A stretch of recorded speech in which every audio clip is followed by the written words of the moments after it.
जय श्री कृष्णा भक्तजनों। आज आपका एक बार फिर से स्वागत है हमारे चैनल आध्यात्मिक एस्ट्रो में। आज हम आपको श्रवण कराएंगे कार्तिक महात्म्य के द्वितीय अध्याय की कथा। आप सभी भक्तजन इस कथा को श्रद्धा पूर्वक श्रवण करिए। भगवान श्री कृष्ण आगे बोले, हे प्रिय, जब गुणवती को राक्षस द्वारा अपने पति एवं पिता के मारे जाने का समाचार मिला तो वह विलाप करने लगी। हे नाथ, हे पिता, मुझको त्याग कर तुम कहाँ चले गए? मैं अकेली स्त्री तुम्हारे बिना अब कैसे रह सकूंगी? अब मेरे भोजन वस्त्र आदि की व्यवस्था कौन करेगा? घर में प्रेम पूर्वक मेरा पालन पोषण करने वाला अब कौन है? मैं किसके सहारे जीऊंगी? मैं कुछ भी नहीं कर सकती। मुझ विधवा की रक्षा इस संसार में कौन करेगा? मैं कहाँ जाऊंगी? मेरे पास तो कोई अब ठिकाना तक नहीं रहा है। इस प्रकार विलाप करते हुए गुणवती चक्कर खा करके पृथ्वी पर ही गिर पड़ी और वहीं पर बेहोश हो गई। बहुत देर बाद जब उसे होश आया तो वह पहले की ही भांति करुण विलाप करते हुए शोक सागर में डूबी हुई। कुछ समय के पश्चात जब वह संभली तो उसे ध्यान आया कि पिता और पति की मृत्यु के बाद मुझे उनकी क्रिया भी करनी चाहिए जिससे उनकी गति हो सके। इसलिए उसने अपने घर का सारा सामान बेच दिया और उससे प्राप्त धन से उसने अपने पिता एवं पति का श्राद्ध आदि कर्म किया। तत्पश्चात वह उसी नगर में रहते हुए आठों पहर भगवान विष्णु की भक्ति करने लगी। उसने मृत्यु पर्यंत एक नियम पूर्वक सभी एकादशियों का व्रत और कार्तिक महीने में उपवास एवं व्रत किए। हे प्रिय, एकादशी और कार्तिक व्रत मुझे अत्यधिक ही प्रिय है। इनसे मुक्ति, भुक्ति, पुत्र तथा संपत्ति प्राप्त होती है।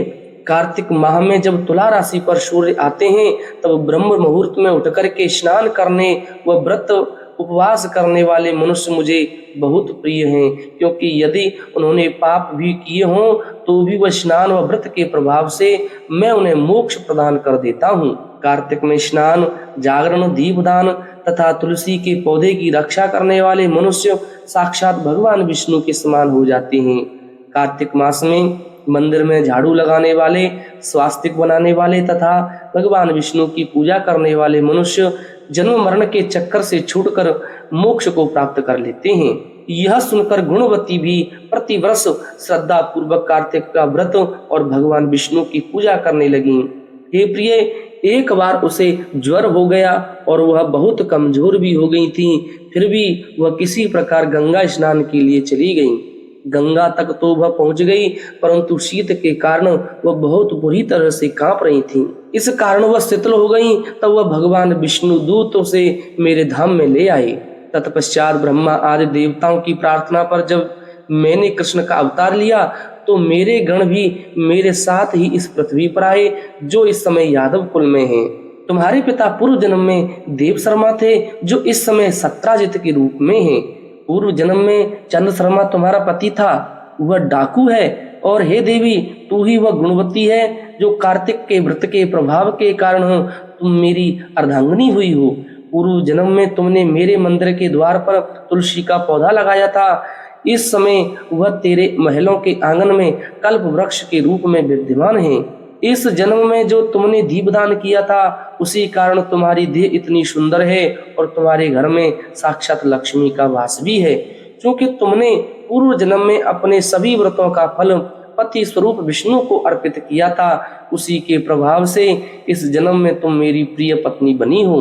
पूर्व जन्म में तुमने नियम पूर्वक जो कार्तिक माह का व्रत किया था उसी के कारण मेरा और तुम्हारा कभी वियोग नहीं होगा। इस प्रकार कार्तिक माह में व्रत आदि करने वाले मनुष्य मुझे बहुत ही तुम्हारे समान प्रिय हैं।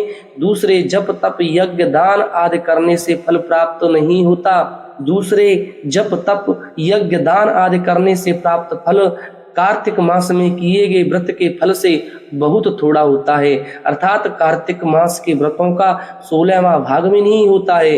इस प्रकार सत्यभामा भगवान श्री कृष्ण के मुख से अपने पूर्व जन्म का पुण्य का प्रभाव सुन करके अत्यंत प्रसन्न हुई।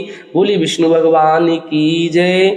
ऐसी ही सुंदर कथाएं श्रवण करने के लिए आप हमारे चैनल आध्यात्मिक एस्ट्रो को अवश्य सब्सक्राइब करें और बेल आइकन दबाना बिल्कुल ना भूलें।